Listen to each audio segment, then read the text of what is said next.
Hi, in this tutorial we'll be taking a look at the new radio node system introduced inside of Mari Extension Pack 4. The radio node system is a tool set to reduce clutter in your node graph by hiding connections. Let's say I want to have a connection from my edge gizmo to a node further away. So you can see now I have a very long line that crosses over other lines, so it's very unsightly and makes things a mess. The radio node system works against that. So let's create a radio node first, and we can find this under the Nodes, Miscellaneous, Extension Pack Radio Node, or simply by pressing Tab and typing Radio Node. Let's make a connection. Let's move this node to its destination and hook it up to the merge node. So at the moment it would just act like a regular dot node and bring the information right through.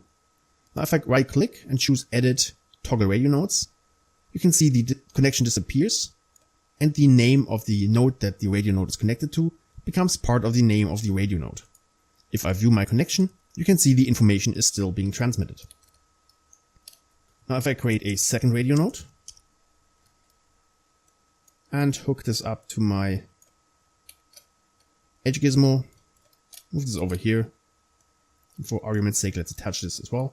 And now if I choose Edit Toggle Radio Nodes, you can see this becomes deselected as well, or the connection gets hidden. However, if I have no radio node selected, the toggle option will work globally on all radio nodes in your entire Nodegraph tab.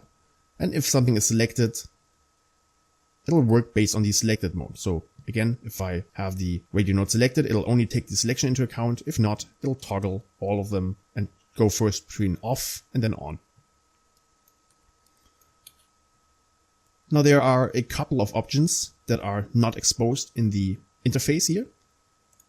And you can find those under the scripts menu, Nodegraph, Radio Nodes. So we can see here we have our toggle radio nodes, and then we have a jump to radio node connection, which I have a hotkey assigned Shift R, but this is not a default hotkey, so you'll have to manually do this.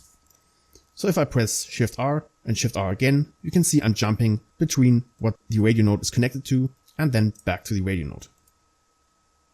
Again, these hotkeys are not set by default because Mari currently does not allow this. So if I go to my shortcuts, go to the Mari Extension Pack section, Nodegraph, Radio Nodes, you can see I can set my hotkeys here. However, I would strongly advise you apply this only to the Nodegraph. So you go to the Nodegraph section and then, assign your hotkey, for example, R and Shift R, and then you have it as well. Now that you've seen there were some other options here as well. The toggle selected radio nodes, expand all radio nodes, and collapse all radio nodes. Basically, these are individual functions that are all encompassed in the toggle radio nodes. So the toggle radio nodes is basically the smart version of all these three combined. Toggle selected radio nodes obviously would only toggle whatever is selected. Expand all radio nodes will expand them all, so make the hidden connection visible, and collapse all will hide any connection. Now, unfortunately, the Mari bugs I mentioned in the first Nodegraph enhancement tutorial are also applicable to the radio nodes. So basically, if I have a radio node and attach it to a node with multiple outputs, and I attach it to something other than the first output, if I view the connection here, and then I toggle the node, you can see the result is actually changing because Mari internally will reconnect the node to the first output. So again, unfortunately, the radio node system doesn't really work well with nodes with multiple outputs. So this is again a caveat, and I hope that the Foundry gives us the option to fix it in the future.